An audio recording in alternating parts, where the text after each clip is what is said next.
সরকার পতনের পর নতুন বাংলাদেশের সঙ্গে নতুনভাবে সম্পৃক্ত হতে বিশ্ববাসীকে আহ্বান জানিয়েছেন অন্তর্বর্তী সরকারের প্রধান উপদেষ্টা ডক্টর মোহাম্মদ ইউনূস।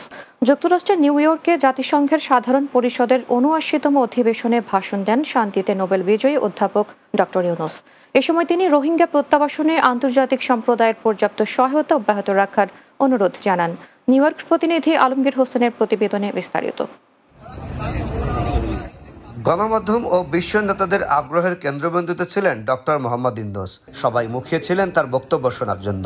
ছাত্র জনতার বিক্ষোভের মধ্য দিয়ে গঠিত অন্তর্বর্তী সরকারের প্রধান হন তিনি, আর এই সরকারের প্রধান হিসেবে জাতিসংঘের ৭৯তম সাধারণ অধিবেশনে বক্তব্য রাখেন। বাংলাদেশে যে যুগান্তকারী পরিবর্তন সংগঠিত হয়েছে তার প্রেক্ষিতেই আজ আমি বিশ্ব সম্প্রদায়ের এই মহান সংসদে উপস্থিত হতে পেরেছি।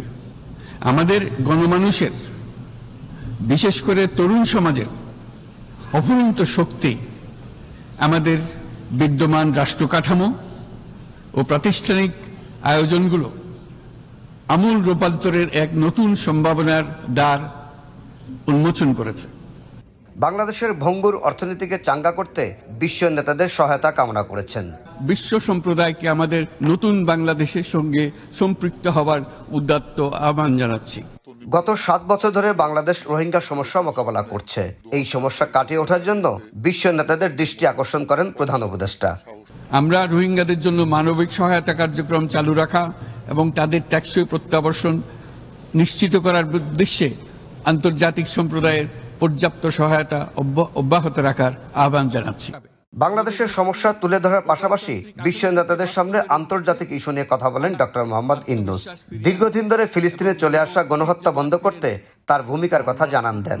ফিলিস্তিনের জনগণের উপর চলমান নৃশংসতা, বিশেষত নারী এবং শিশুদের সাথে প্রতিনিয়ত যে নিষ্ঠুরতা বিশ্ব দেখাচ্ছে, তা থেকে নিস্তারের জন্য বাংলাদেশ অনতিবিলম্বে সম্পূর্ণ যুদ্ধবিরতির আহ্বান জানাচ্ছে।